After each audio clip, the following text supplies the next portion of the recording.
संत मती का अध्याय 28। स्वर्गदूत का संदेश। विश्राम दिवस के बाद सप्ताह के प्रथम दिन पांव फटते ही मरियम मगदलीना और दूसरी मरियम कब्र देखने आई। एकाएक भारी भूकंप हुआ। प्रभु का एक दूत स्वर्ग से उतरा, कब्र के पास आया और पत्थर अलग लुढ़काकर उस पर बैठ गया। उसका मुखमंडल बिजली की तरह चमक रहा था और उसके वस्त्र हिम के समान उज्जवल थे।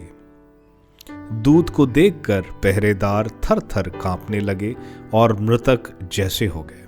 स्वर्गदूत ने स्त्रियों से कहा, डरिए नहीं, मैं जानता हूं कि आप लोग ईसा को ढूंढ रही हैं, जो क्रूस पर चढ़ाए गए थे। वे यहां नहीं है, वे जी उठे हैं जैसा कि उन्होंने कहा था। आइए और वह जगह देख लीजिए जहां वे रखे गए थे। अब सीधे उनके शिष्यों के पास जाकर कहिए, वे मृतकों में से जी उठे हैं। वह आप लोगों से पहले गलीलिया जाएंगे, वहां आप लोग उनके दर्शन करेंगे। यही आप लोगों के लिए मेरा संदेश है। स्त्रियां शीघ्र ही कब्र के पास से चली गईं और विस्मय तथा आनंद के साथ उनके शिष्यों को यह समाचार सुनाने दौड़ी।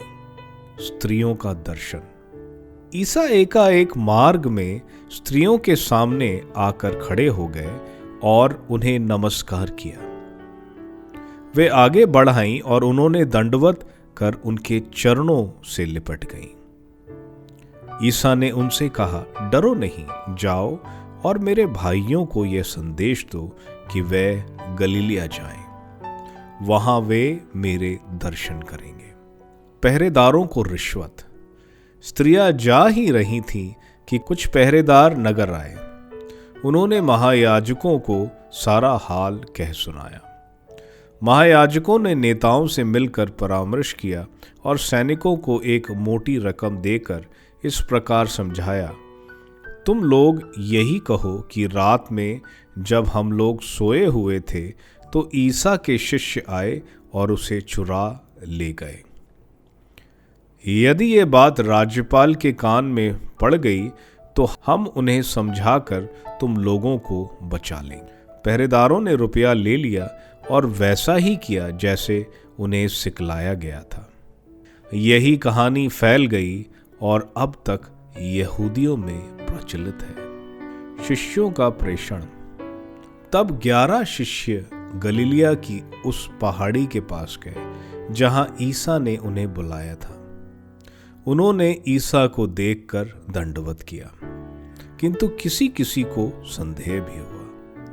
तब ईसा ने उनके पास आकर कहा, मुझे स्वर्ग में और पृथ्वी पर पूरा अधिकार मिला है। इसलिए तुम लोग जाकर सब राष्ट्रों को शिष्य बनाओ और उन्हें पिता, पुत्र और पवित्र आत्मा के नाम पर बपतिस्मा दो। मैंने तुम्हें जो आदेश दिए हैं तुम लोग उनका पालन करना, उन्हें सिखलाओ और याद रखो, मैं संसार के अंत तक सदा तुम्हारे साथ हूँ।